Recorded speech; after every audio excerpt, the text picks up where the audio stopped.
As part of efforts making Ondo habitable for all and reducing the crime rate, the government has placed a ban on Okada riders from 8 p.m. to 5 a.m. henceforth as a result of criminalities being perpetrated by the usage of motorcycles and unregistered vehicles.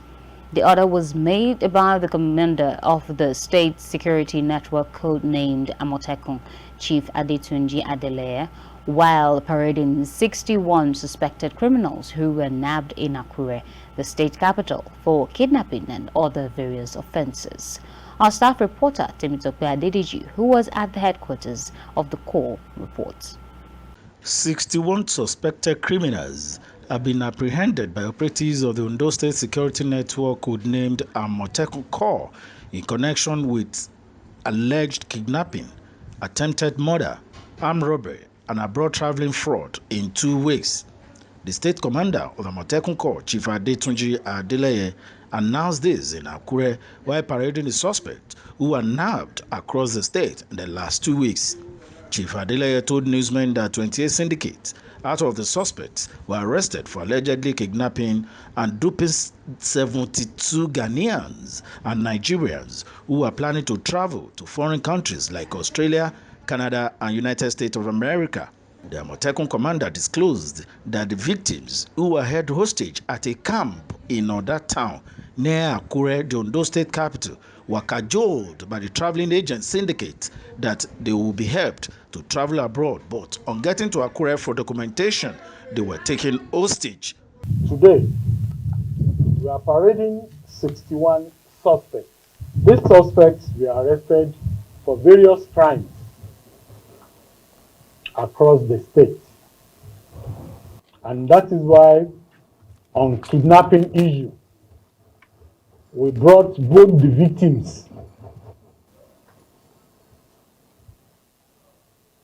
and the arrested culprits who identified some of the victims, who the victims identified them too. We equally have a syndicate that we were able to break their ranks. It's a 28-man syndicate that specializes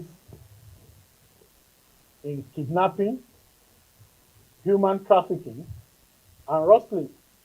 According to the security chief, the 20 suspected human traffickers were arrested following a tip-off from one of the Ghanaian victims who escaped from the captivity. Adeleye therefore urged young individuals seeking opportunities abroad to deal only with credible sources. They invite unsuspecting members of the public that they want to help them procure US visa.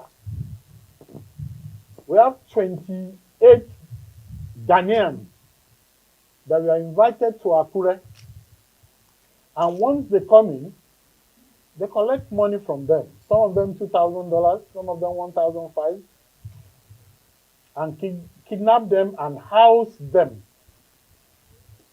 in Oda. And the only condition under which they leave the place is to bring another set to be kidnapped. The eagle eye of the intelligence section of Amotekun Corps was able to pick them, and right here today, we have 28 of them. We equally have those of them that were rescued by the Corps and their families. In our local government, we were able to rescue a family of 5 from kidnappers without payment of ransom. He said further that the syndicate operates by calling unsuspecting individuals in foreign countries offering assistance with US or Canadian visa processing for a fee of $1,500 to $5,000. They also promise jobs, claiming that the only route is through Nigeria. Upon arrival in Lagos, agents picked them up, bring them to Akure, and then seized their money and other belongings. They use a foreign number from Akure to call countries outside Nigeria, telling them that They want to assist them in procuring US or Canadian visa. And they charge them between $1,500 to $5,000. They also tell some of them that they will give them jobs, but that they can only come through Nigeria. So they will send their agents to Lagos to pick them.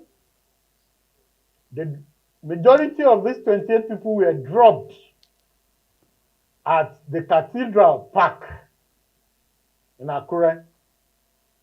The agents will pick them up, dispossess them of all the monies they brought, and give them a condition that until when they invite another colleague from whichever country they come from, they will not be let off the hook. These young men that you find here had been deceived, but they had become accessories to the crime because they have equally defrauded other members. Right here today, we have family members of some of these people that had been looking for them for several months until Amotekun busted them. Chief Adeleye also warned against influx of criminal elements in the state forest, disguised as hunters, saying nobody without the state government's permission will be allowed to enter forest in the state. He emphasized that illegal occupation of forest in Ondo State will no longer be tolerated, saying that anyone residing in the state forest reserves must obtain government authorization. I'm only re-emphasizing the fact that the government remains resolute in enforcing security of lives and property. And our statistics shows that more than 65% of criminal activities are being perpetrated by riders of unlicensed and licensed Okada riders in the night. So the corps is being mandated to enforce to the letter from 8 p.m. It was 6 p.m. But you now have a listening government that listens to the yearning and aspirations of the good people of Ondo State, that it be extended to 8 p.m. to 5 a.m. in the morning. It's only those on essential duties that are exempted, and you must carry your ID card. From Akure, the Ondo State capital, Temitope Adedeji reporting for Kaftan TV News.